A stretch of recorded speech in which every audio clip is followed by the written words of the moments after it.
We have a CNN exclusive this morning. Remarkable access inside Myanmar, which is in the midst of a bloody military coup. One advocacy group says at least 550 people have been killed in the past 2 months. Protests continue.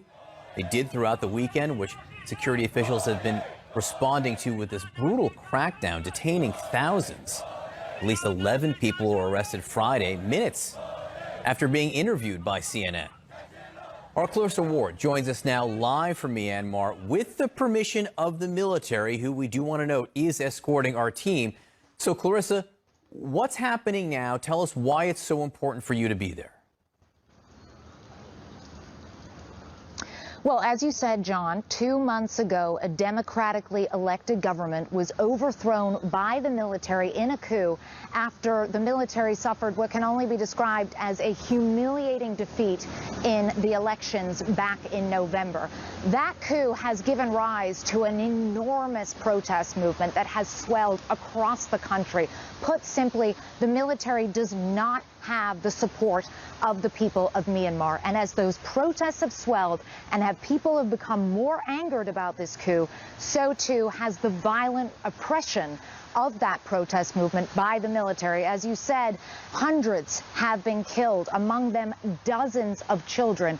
We wanted to come here to report on the ground because, simply put, John, no other journalists, international journalists, have been allowed into Myanmar since this coup happened. Now, we came with permission from the military, with all of the complications that entails, but we still felt that it was of vital importance to come here ourselves, to see what was happening, and to confront the people responsible for the violence.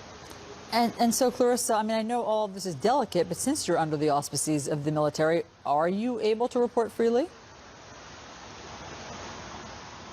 We had been assured prior to coming here that we would have independence and freedom of movement. We wanted to stay in a hotel in Yangon. That was not allowed. We're staying instead in this military compound. It's completely walled off. We cannot come in and out and move freely. On our first day, we were moving around with a convoy of 6 trucks full of soldiers. In addition to that, we have many minders following our every move.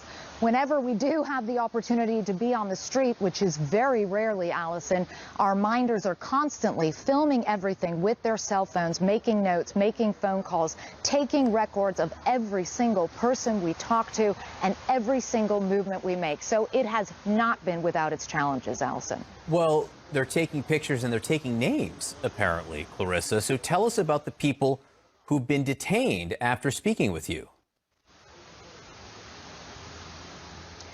So this was a very distressing incident, John. On one day, we were finally allowed to go to a public space, to an open market. And it's important to underscore here that we have not solicited contact with any activists, with anyone who's part of the protest movement, because we know, given the context that we're here in, just how dangerous that could be. However, when we took our cameras out in this market and started shooting video, people started coming up to us. People started giving the 3-fingered Hunger Games salute that has become the emblem, the symbol of this defiant movement. And they came up and started telling us their stories. They told us they were frightened. They told us there is no peace there. And we let them say their piece. We felt it was important to give them the opportunity to have their side of the story on the record. Shortly afterwards, however, we found out that many of them were detained. One woman actually ran after me while we were still at the market, trembling like a leaf, on the phone with someone who said that 3 people we'd spoken to had already been arrested. We had the opportunity, however, to sit down with Myanmar's senior military leadership, the government spokesman himself, and we asked him why on earth these people had been arrested, and we urged him to release them. Take a listen.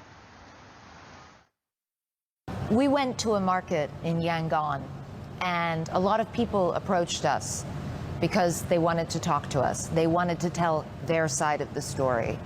We subsequently found out that at least 5 of them were arrested.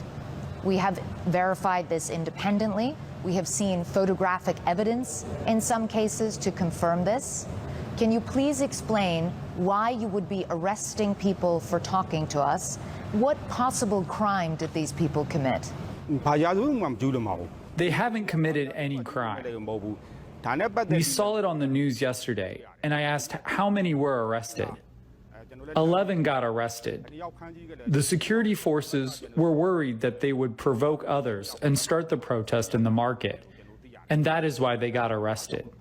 However, the government is arranging to release them as soon as possible. We are now very relieved to be able to confirm that at least 8 of those 11 people, and all 8 that CNN knew about, have now been released. And that is really, truly great news. But still, this just gives you such an idea of the situation that these people are confronting here. They can't even say on camera that they're frightened, that they want a better future, that they want democracy without being arrested. That's how threatened the military is by these people and by this enormously popular protest movement.